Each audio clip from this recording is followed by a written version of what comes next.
1절에서 3절까지 말씀입니다. 선행의 이유라는 제목으로 우리가 말씀을 읽도록 하겠습니다. 한 절씩 교대로 읽도록 하겠습니다. 그러므로 형제들아, 내가 하나님의 모든 자비하심으로 너희를 권하노니 너희 몸을 하나님이 기뻐하시는 거룩한 산 제물로 드리라. 이는 너희가 드릴 영적 예배니라.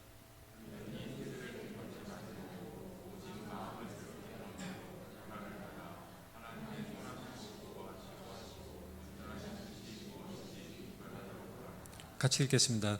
내게 주신 은혜로 말미암아 너희 각 사람에게 말하노니 마땅히 생각할 그 이상의 생각을 품지 말고 오직 하나님께서 각 사람에게 나누어 주신 믿음의 분량대로 지혜롭게 생각하라. 아멘.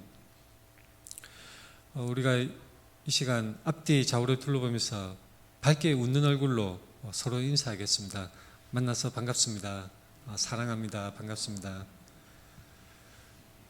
외국인들이 우리나라 와서 제일 처음 받는 인상이 모두 심각한 얼굴로 거리를 돌아다닌다는 것입니다.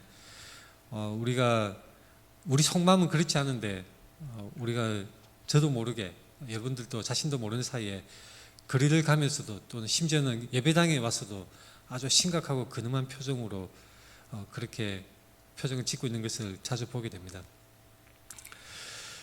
이런 것들은 우리의 문화라고 할 수가 있죠. 굉장히 심각하고 굉장히 무기를 잡는 이것이 어쩌면 우리가 살아가면서 다른 사람에게 얕보이지 않으려는 그런 심리가 그 속에 있지 않은가 그런 생각을 해보기도 합니다. 우리는 우리의 문화 속에서 살아가고 많은 영향을 받고 있지만 그 문화를 이기는 그리스도인으로서 삶을 살아가야 합니다. 우리가 문화를 이기는 방법이 어떠한 것인가? 우리는 말씀을 통해서 그 해답을 찾을 수가 있습니다. 유명한 그 SF 영화의 그 대사가 그렇습니다. 우리는 답을 찾을 것이다. 항상 그랬듯이 답을 찾을 것이다. 아주 유명한 대사입니다. 우리 그리스도인은 어디서 답을 찾아야 하는가? 말씀에서 답을 찾아야 합니다. 그래서 우리가 평소에 성경 읽기 진도표를 가지고 우리 희망찬 교회가 한 마음으로 말씀을 읽고 있습니다. 그래서 그 진도표에 의하면 로마서 12장이 어제까지의 그 진도에 해당되는 말씀입니다. 같이 말씀을 읽는 이것이 우리에게 많은 유익을 줍니다. 왜냐하면 설교 말씀에서 제가 이 중간에 뚝 잘라서 세밀하게 들어가고자 할 때에 많은 도움이 되기 때문입니다. 미리 여러분들이 진도에 따라서 쭉 읽어오시기 있기 때문에 이해가 더 쉽게 되고 더 많은 은혜가 있을 줄로 믿습니다. 우리가 공동체에서 말씀을 읽는 것은 굉장히 중요합니다. 우리가 한 마음으로 한 곳을 바라보는 것이 굉장히 중요한 것이죠. 우리가 동력자라는 것은 무엇입니까? 우리가 함께 서서 한 방향을 같이 바라보는 것입니다. 이 부부도 인생의 동력자라고 할 수가 있죠. 인생을 살아갈 때에 같이 서서 나란히 서서 서로 마주보고 노려보는 것이 아니라 나란히 서서 한 방향을 같이 바라보는 것이 인생의 동반자입니다. 인생의 동반자뿐만 아니라 우리가 사역의 동력자도 마찬가지입니다. 같은 말씀, 같은 말씀의 맥락 위에 서서 한 방향을 동시에 바라보며 같이 힘을 쏟고 같이 힘을 합치는 것, 그것이 우리의 사역의 동반자이고 바로 우리 희망찬 교회인 것입니다. 우리가 성경 읽기 진도표를 따라서 성경을 읽고 있는데 이 로마서 12장 앞부분까지는 하나님의 의 그리고 하나님의 사랑과 은혜에 대해서 하나님의 예정하심과 택하심 이런 여러 복음의 핵심적인 그런 교리들이 쭉 설명이 되고 있습니다. 사도 바울은 이 로마서를 쓸 때에 굉장히 논리적이고 아주 치밀하게 그렇게 기록을 한 성경이라고 우리가 볼 수 있습니다. 그래서 많은 사람들이 제가 전에도 로마서에 대해서 말씀을 드린 적이 있는데 많은 우리 믿음의 선배들이 로마서를 읽고 변화된 역사가 있습니다. 많은 사람들이 로마서를 읽고 성 어거스틴부터 시작해서 웨슬레까지 많은 사람들이 로마서를 읽다가 변화되고 마음의 회심을 하게 되는 그런 체험을 했던 것입니다. 그래서 로마서는 복음의 보석이라고 할 수가 있습니다. 가장 복음의 핵심적인 복음의 말씀, 그 진리의 말씀이 로마서에서는 아주 직접적으로 논리적으로 분명하게 나타나 있습니다. 앞부분에서 복음에 대해서 사도 바울은 설명을 하고 이 12장에서 오늘 본문 말씀부터 시작하는 12장에서 그리스도인이라면 어떠한 삶을 살아야 하는가, 삶의 적용점에 대해서 삶의 그런 올바른 삶에 대해서 말씀을 하고 있는 부분들입니다. 그리스도인이라면 어떠한 삶을 살아야 하는가? 그리스도인이 누구입니까? 그리스도인, 우리가 흔히 하는 말로 예수쟁이라고 하죠. 예수쟁이. 우리가 인생을 살아갈 때에 우리가 말뿐만 아니라 우리의 행동 속에 예수 그리스도의 그 향기가 드러나는 사람, 예수 그리스도. 마치 우리가 우리 각자의 인생을 살아가지만 우리 삶 속에서 마치 예수님이 우리의 삶을 사는 것처럼 그렇게 보여지는 그런 때에 우리는 참으로 그리스도인이라고 바로 말할 수가 있을 것입니다. 말로는 아무리 주여 주여 예수 지저스 크라이스트 그렇게 말을 자주 한다고 해서 그리스도인이 아닙니다. 그리스도인이라는 것은 바로 그 사람의 마음과 그 사람의 생각과 행동 속에 그리스도인으로서의 바른 모습이 나타나는 것이고 그리스도의 향기를 드러내는 것입니다. 12장 1절부터 삶의 적용에 관한 내용이 나오는데 저는 오늘 말씀을 처음에는 그리스도인으로서의 삶의 이유 이렇게 했다가 선행으로 바꾸었습니다. 여기서 선행이라는 것은 선한 행동, 착한 행동을 말하는 것이죠. 근데 착한 행동이라고 할 때에 이것이 그냥 우리가 흔히 사용하는 도덕적인 삶, 우리가 윤리적인 그런 교육을 받죠. 학교에서도 윤리 교육을 받습니다. 이를테면 이런 것입니다. 길을 건널 때에 빨간불에 건너면 안 되고 녹색불이 들어올 때에 건너야 돼. 이런 교육을 받고 불쌍한 사람을 도와줘야 돼. 이런 윤리적인 도덕적인 교훈을 가르침을 받습니다. 학교에서 그런 것을 배우기도 하고 가정에서 부모님으로부터 배우기도 하는 것입니다. 제 개인적인 생각으로는 이런 도덕적인 가르침은 학교라기보다 부모로부터 가정에서 배우는 게 가장 영향력이 크다고 생각을 합니다. 근데 이 선행의 이유라고 하는 것은 단순히 그런 우리가 가정이나 학교나 그런 곳에서 배우는 도덕적이고 윤리적인 그런 면을 두고 하는 것이 아닙니다.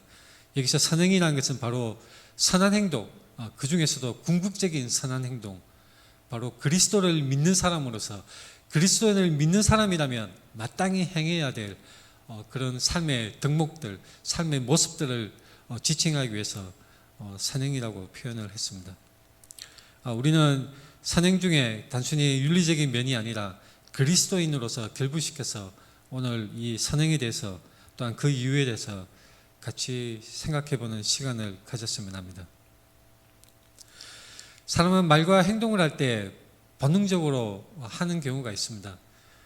우리가 뜨거운 물건을 딱 만진다고 했을 때 반사적으로 손이 움츠러들게 되죠. 그리고 빠르게 비행하는 작은 물체, 예를 들면 파리 같은 것이 우리 눈을 향해 날아올 때 무의식적으로 우리는 눈을 깜빡거립니다. 이것들은 본능적인 반사 행동입니다. 어떤 조건이 주어질 때에 굳이 우리의 두뇌가 그 의미를 해석하고 우리의 그 팔과 다리나 눈꺼풀에 명령을 내리는 것이 아니라 반사적으로 중간에서 반사적으로 이렇게 행동을 하도록 작은 뇌에서 명령을 내리는 것입니다. 자, 우리가 삶을 살아갈 때에 이런 본능적으로만 살아간다. 그렇게 하면 안 되는 것이죠. 당연합니다. 우리는 본능에 따라서 사는 사람들이 아닙니다. 예전에 제가 밴쿠버에서 이제 의학연수를 할 때 그때 강사 선생님하고 한번 논쟁을 붙은 적이 있었습니다. 그래서 그분의 그 주장은 뭐였냐면 그리스도의 기독 교인들의 믿음은 다 가짜다. 그리고 하나의 윤리체계일 뿐이다라는 그런 주장이었습니다. 그래서 그 사람이 농고로 드는 것이 짐승의 모습, 짐승들이 살아가는 것이 가장 순수하고 자연스러운 것이다라고 그렇게 주장을 했었습니다. 그래서 저는 거기에 대해서 반박하기를, 우리의 삶의 모범은 결코 짐승으로부터 배우는 것이 아니다. 우리의 삶은 바로 하늘로부터, 그리고 그 하늘이 일반 사람들은 모르겠지만 참된 진리에 우리가 눈을 뜨게 된다면 그것은 바로 우리 하나님, 우리를 창조하신 창조주 하나님으로부터 오는 것이다라고 제가 반박을 한 기억이 있습니다. 우리가 삶을 살아갈 때에 본능적으로 살아가면 안 됩니다. 짐승과 같이 산다고 해서 그것이 순수하고 자연스러운 것이 아닌 것입니다.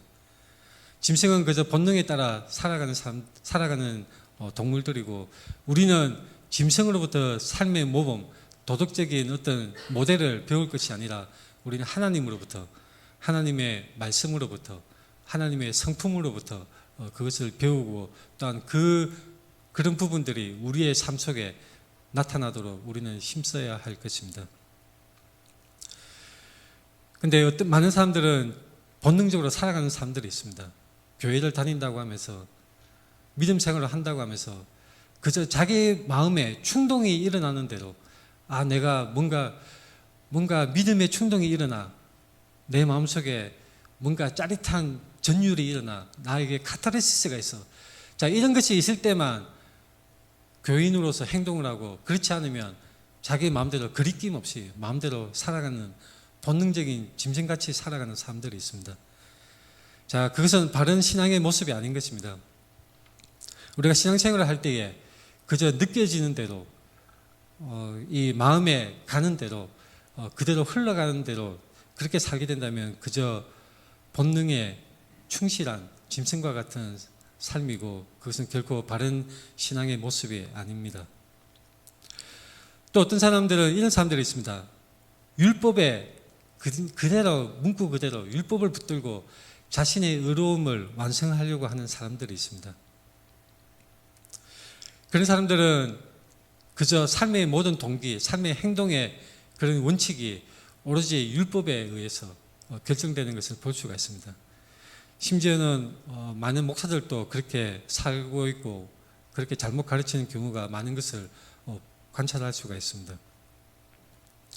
이러한 율법으로 삶의 동기를 삼는 사람들은 어떤 문제에 부딪히게 되느냐면, 삶에 살아갈 때에 그 삶의 성패에 따라서 자신의 삶의 성공 여부를 판단하게 됩니다. 그리고 삶의 고난이 닥칠 때에 하나님을 원망하게 되고, 내가 하나님께 벌을 받는구나, 하나님이 나를 버리시는구나, 이렇게 잘못 생각하는 경우가 많습니다. 또한 율법의 외형적인 그런 준수, 율법을 지키는 것으로 자신의 삶의 동기를 삼는 사람은 이 삶에 있어서 죄와 그렇지 않은 것에 경계선을 찾기 마련입니다. 극한으로 가까이, 그 경계선에 가까이 나가는 사람들이 있습니다. 저는 그 모태신앙으로 아주 어릴 때부터 교회를 쭉 다녔습니다. 어머니 등에 업혀서 교회를 다녔고, 유치부 때 기억도 생생하게 납니다. 제일 뚜렷한 기억은 주일날 컵에다가 오뎅을 담아서 저에게 주었었는데, 그거 먹던 그 장면이 지금도 저는 선명하게 기억이 납니다. 교회에서 주로 먹던 것만 기억에 남아 있습니다. 저는 주일학교, 중고등부, 청년부까지 다 거치면서 평생 동안 계속 신앙생활을 해왔는데, 이런 주로 먹던 것만 생각이 납니다. 한때 어떤 일이 있었냐면, 제가 주일에 친구들과, 교회 주일학교 친구들과 과자를 사 먹었는데, 주일학교 선생님이 불러다 놓고 야단을 쳤습니다. 주일날 과자를 사 먹으면 큰일 난다, 하나님이 너를 미워하셔, 그렇게 저를 쥐어박으며 야단을 치는 그런 일이 있었습니다.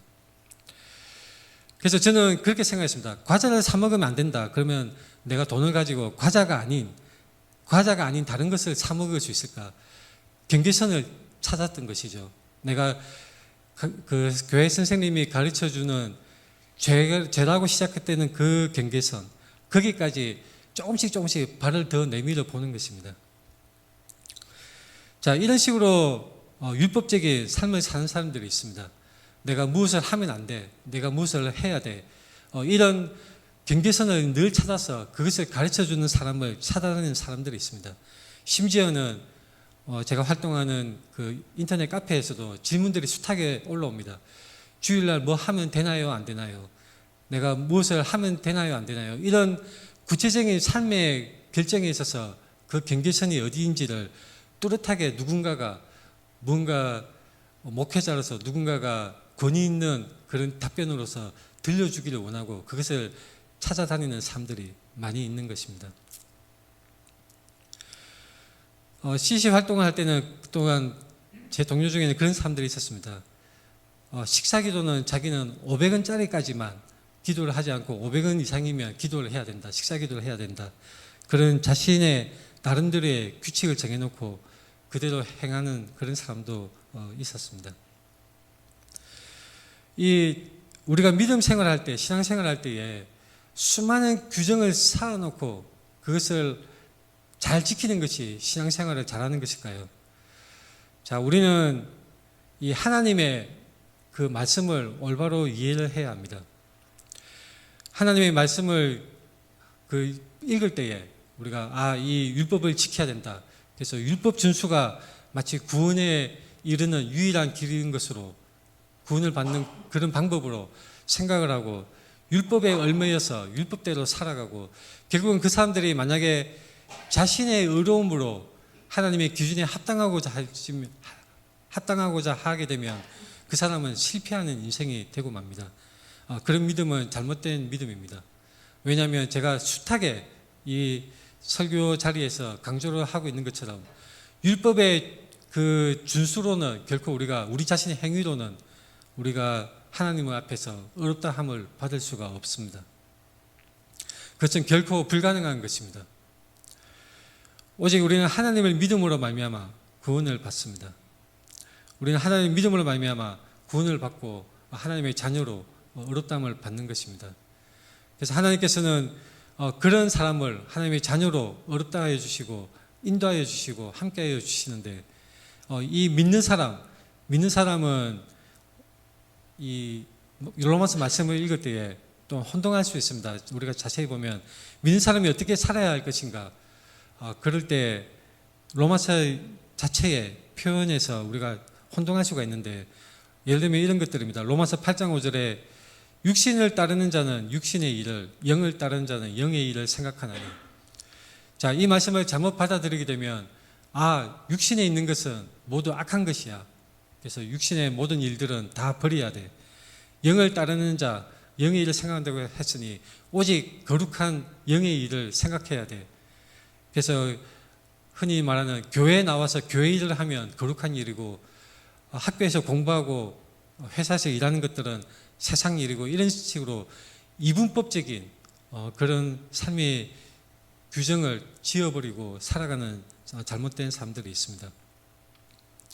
로마서 8장 6절에 육신의 생각은 사망이요 영의 생각은 생명과 평안이니라. 자, 이 말씀을 가지고 육신은 다 악하고 더러운 것들이야. 그렇게 생각을 하면 잘못 말씀을 해석을 하는 것입니다. 육신을 따르고 영을 따르는 것은 어떤 것을 말하는 것입니까? 자, 우리가 말씀을 잘 생각해야 합니다. 영을 따른다는 것은 성령을 따른다는 말씀입니다. 육체의 욕심을 이루지 않는다는 것입니다.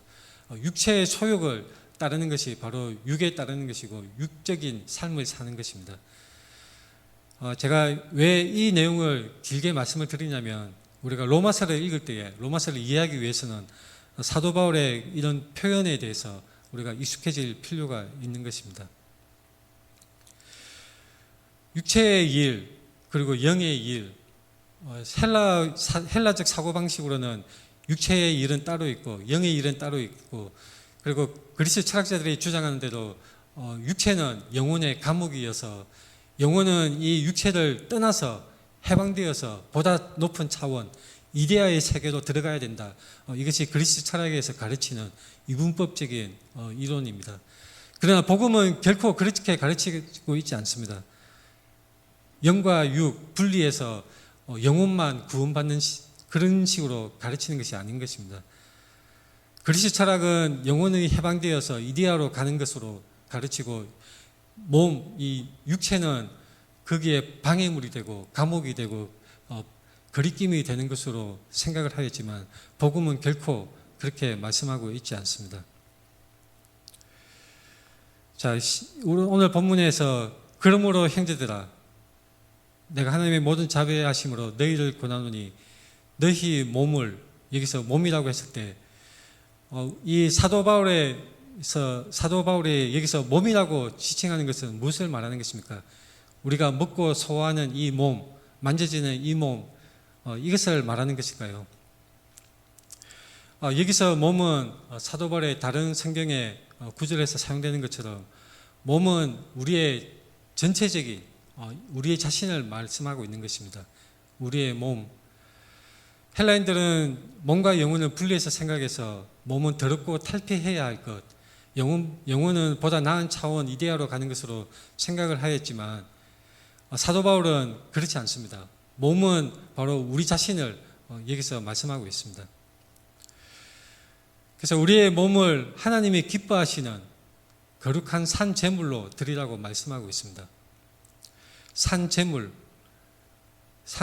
드리라. 무엇이 산 제물입니까? 이 뭐 돈을 치르고 구입을 한 그런 제물입니까? 여기서 그 말씀이 전혀 아니죠. 다른 뜻입니다. 살아있는 제물이라는 뜻입니다. 살아있는 제물.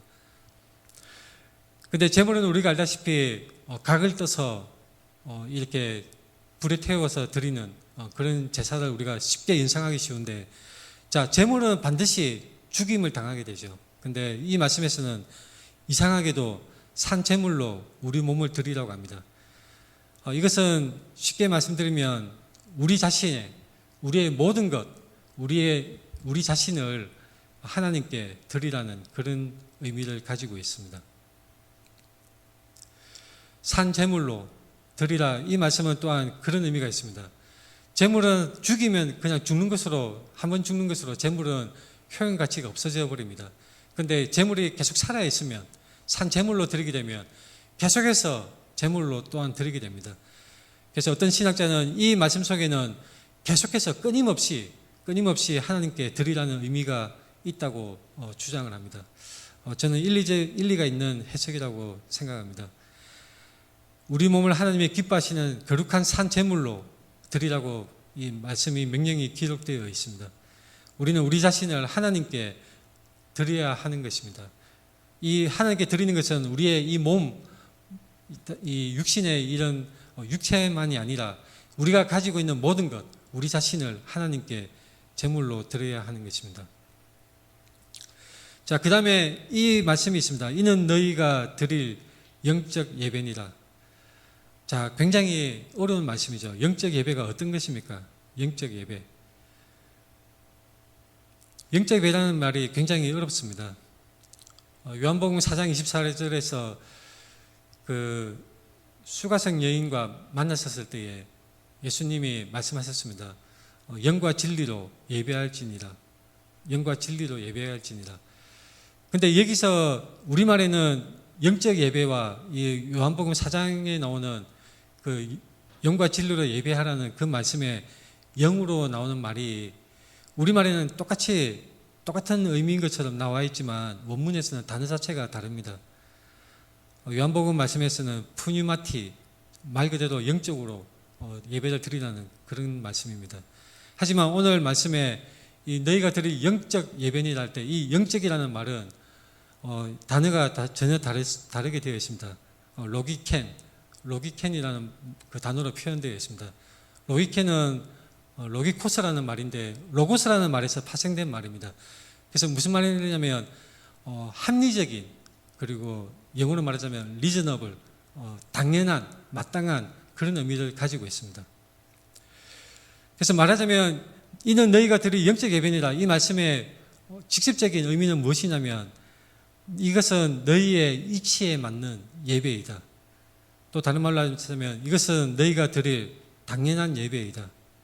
이것은 너희가 드릴 합당한 예배이다. 너희가 드릴 바른 예배이다. 너희가 지성적인 존재로서 하나님께 드려야 할 예배이다. 정신과 마음으로 드려야 하는 예배이다. 이런 의미를 가지고 있습니다. 제가 쭉 예를 든 이런 해석들은 다 영어 성경에 다른 번역본들마다 차이가 있는 그 영어 성경에서 번역된 내용의 의미들입니다. 영적인 예배라고 번역된 우리말 성경처럼 영적인 예배로 번역된 성경도 있고, 합당한 예배, 당연히 드려야 할 예배, 그리고 지성적인 면에서 지성적으로 드려야 할 그 예배라고 말씀을 하기도 하는 것입니다. 이러한 의미들이 다 들어가 있습니다. 우리가 하나님께 드려야 하는 것은 하나님께 우리 자신을 산 제물로 드려야 하는데, 이것은 우리가 하나님께 당연히 드려야 할 예배라는 것입니다. 우리 자신을 산 제물로 드리는 것은 우리가 하나님께 드려야 할 당연한 예배라는 것입니다. 이것이 무슨 의미입니까?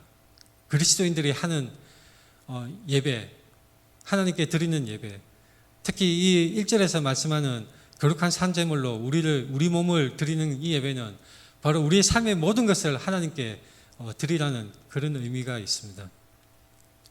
그리스도인은 모든 일이 하나님께 드려지는 제사입니다. 하나님께 드려지는 예배입니다.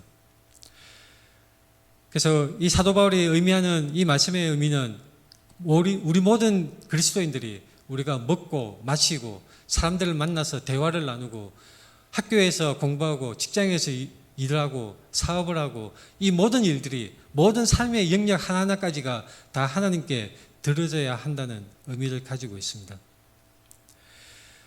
우리가 투표장에 가서 정치적으로 찬성하고 반대하고, 그리고 우리가 사람들과 얘기하다가 논쟁을 하기도 하고, 또한 우리가 가족들을 돌보고 수많은 삶의 현장들이 있습니다. 이 모든 삶의 모든 활동, 모든 영역이 다 하나님께 드려지는, 하나님께 드려지는, 당연히 드려져야 하는 예배라는 말씀입니다. 이것이 합리적으로, 또한 우리가 지성적으로 생각하는 우리의 가장 적절한 예배 행위입니다.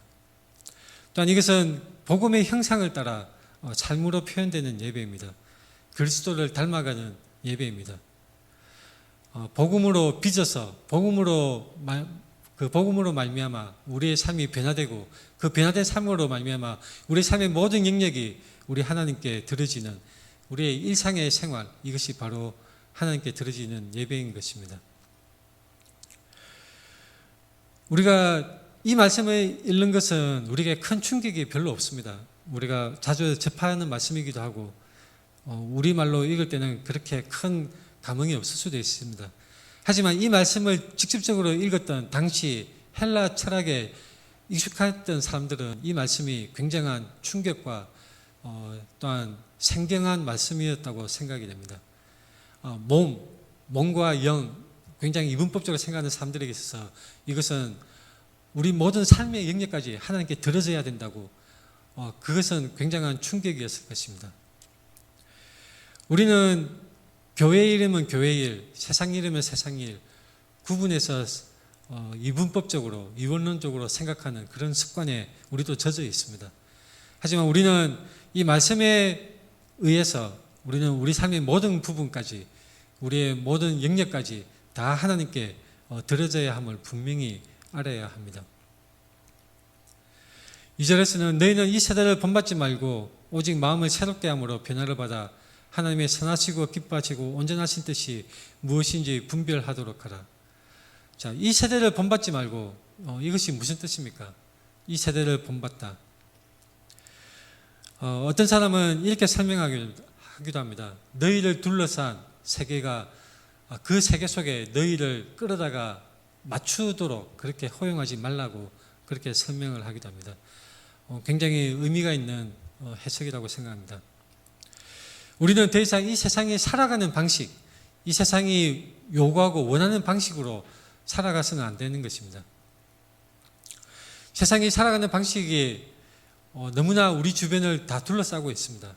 우리의 삶의 그런 행동뿐만 아니라 우리의 사고방식과 또한 우리가 살아가는데 누리는 모든 문화적인 영역에 있어서도 이 모든 것들이 다 이 세대가 점령하고 있고 우리에게 많은 영향을 끼치고 있습니다. 그러나 우리는 이 말씀과 같이 이 세대를 본받지 말고 오직 마음을 새롭게 해야 하는 것입니다.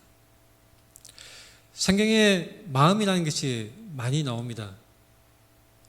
이 마음이라는 것이 많이 표현이 되고 있는데, 자, 출애굽기 9장부터 쭉 보면 어떤 말씀이 있냐면, 출애굽기 9장 21절에 여호와의 말씀을 마음에 두지 아니하는 사람은 그의 종들과 가축을 들에 그대로 두었더라. 그다음 35장에 보면 너희의 소유 중에서 여호와께 드릴 것을 택하되 마음에 원하는 자는 누구든지 그것을 가져다가 여호와께 드릴지니. 35장 22절에 마음에 원하는 남녀가 와서 팔찌와 귀고리와 가락지와 목걸이 이런 것들을 금예물로 드린다는 말씀이 있습니다. 또한 26절에 마음에 감동을 받아 슬기로운 모든 여인은 염소털로 실을 뽑았으며, 29절에 출애굽기 35장 29절에 마음에 자원하는 남녀 누구나, 이런 식으로 마음에 원하는 사람, 마음에 감동하는 사람, 마음에 슬기로운 사람, 마음 계속 출애굽기에서 하나님께 뭔가를 예물을 드릴 때에, 하나님께 뭔가를 바칠 때에 마음이 계속해서 언급되는 것을 우리는 관찰할 수가 있습니다. 마음에 원하는 자, 마음에 슬기로운 자, 마음에 자원하는 자, 계속해서 마음이 중시되고 반복되어서 말씀되고 있는 것입니다. 신명기 4장 9절에서는 이렇게 말씀합니다. 오직 너는 스스로 상가하며 내 마음을 힘써 지키라. 내 마음을 힘써 지키라. 신명기 10장 16절에는 너희는 마음에 할례를 행하라. 그런 말씀이 있습니다. 마음에 할례를 행하고 다시는 목을 곱게 하지 말라. 잠언 3장 3절에서는 이것을 내 목에 매며 내 마음판에 새기라.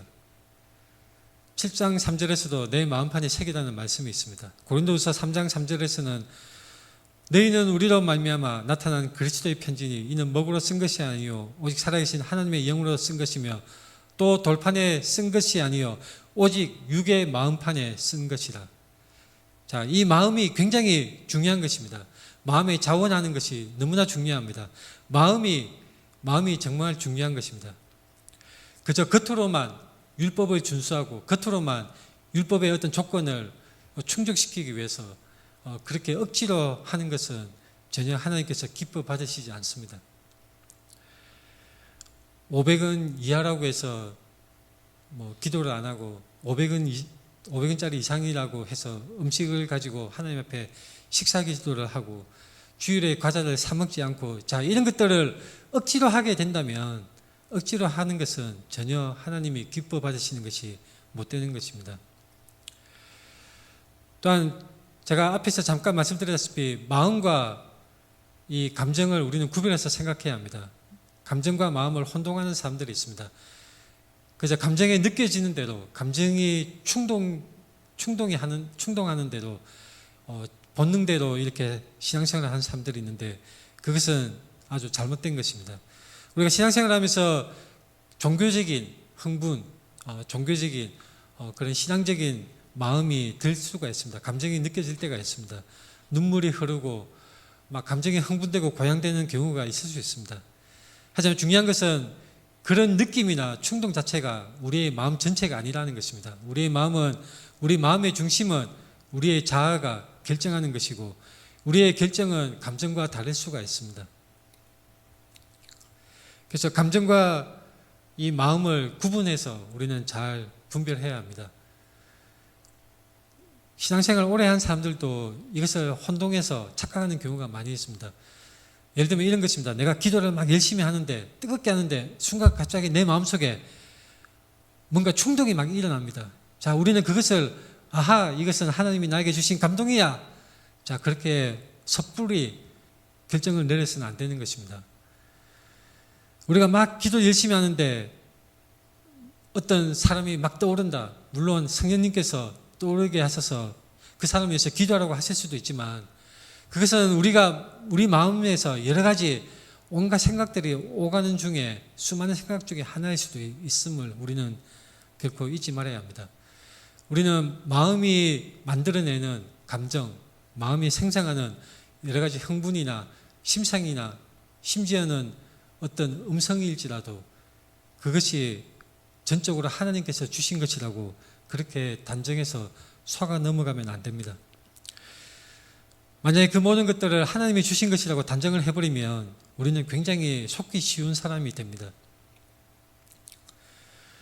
우리는 오직 분별하고 마음을 새롭게 해야 하는 것입니다. 마음을 새롭게 하고 우리의 마음의 중심의 결정은 우리의 감정이나 충동과 다를 수가 있습니다. 우리는 본능을 다스리고 제어해야 하는 것이지 그 본능에 이끄는 대로 이끌려서 살아가면 안 되는 것입니다.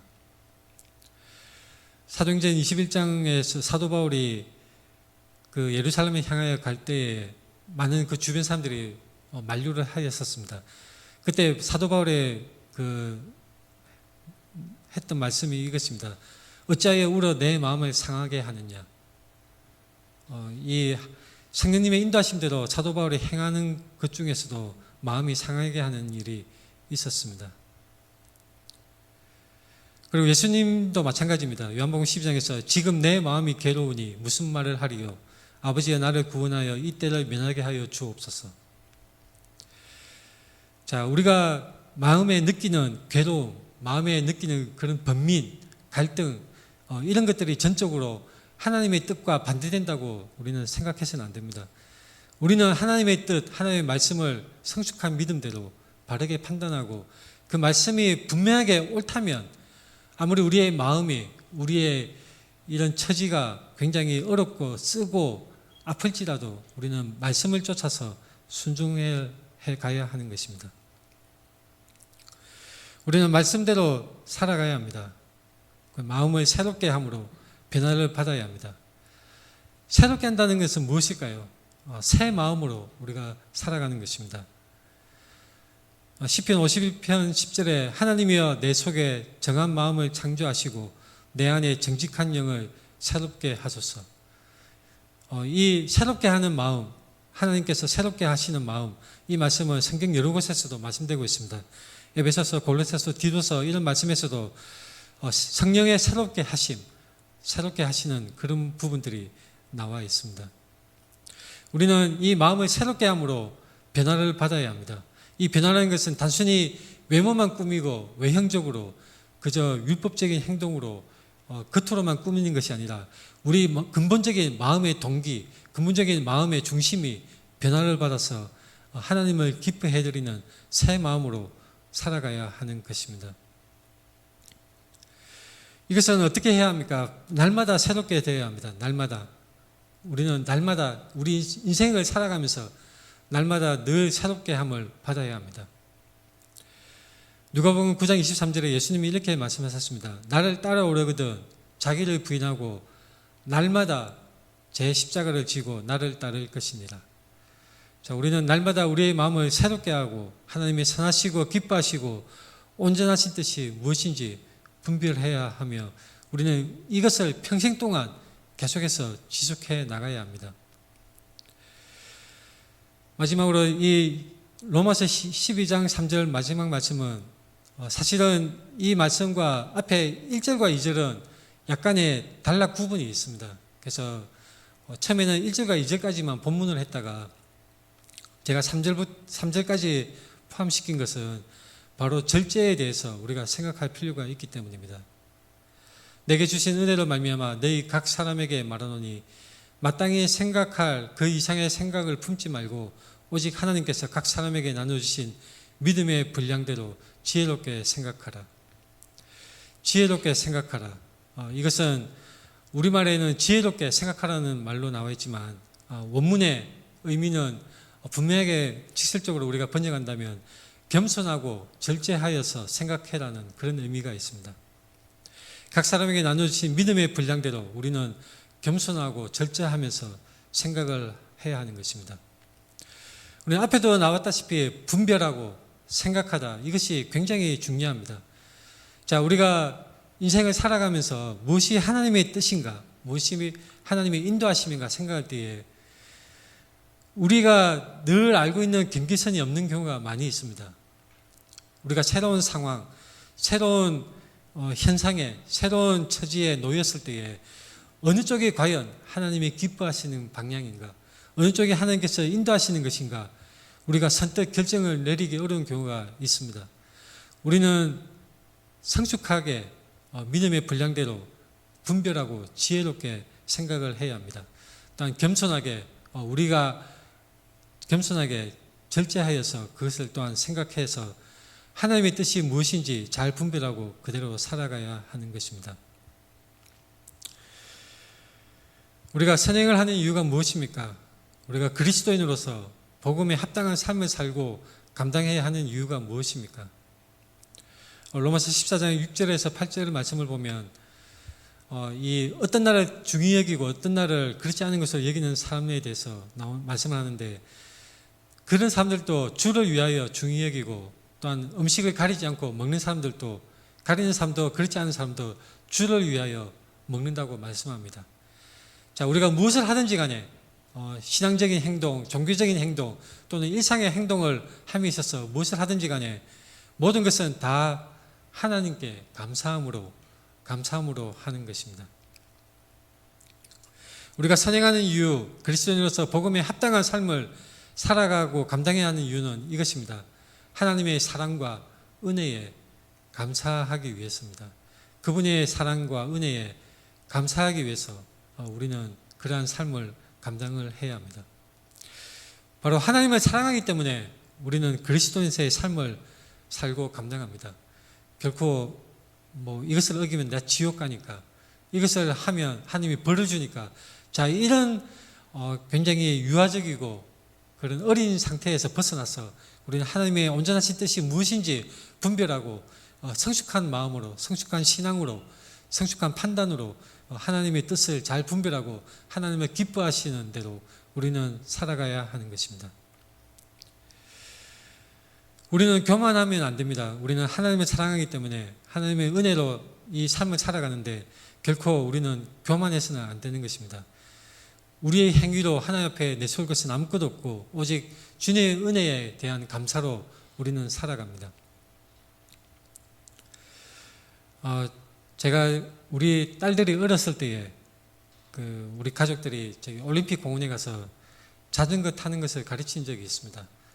그래서 자전거를 이제 가르쳤는데 몇 살 때인지 정확하게 기억이 안 나면 4살 때인가 5살 때인가 이제 처음 우리 딸내미들이 자전거를 배우는데, 첫째 딸이 이제 자전거를 저한테서 배우다가 어느 순간에 스스로 페달을 밟고 뒤뚱뒤뚱 하면서도 이렇게 앞으로 달려나가는 것을 보았습니다.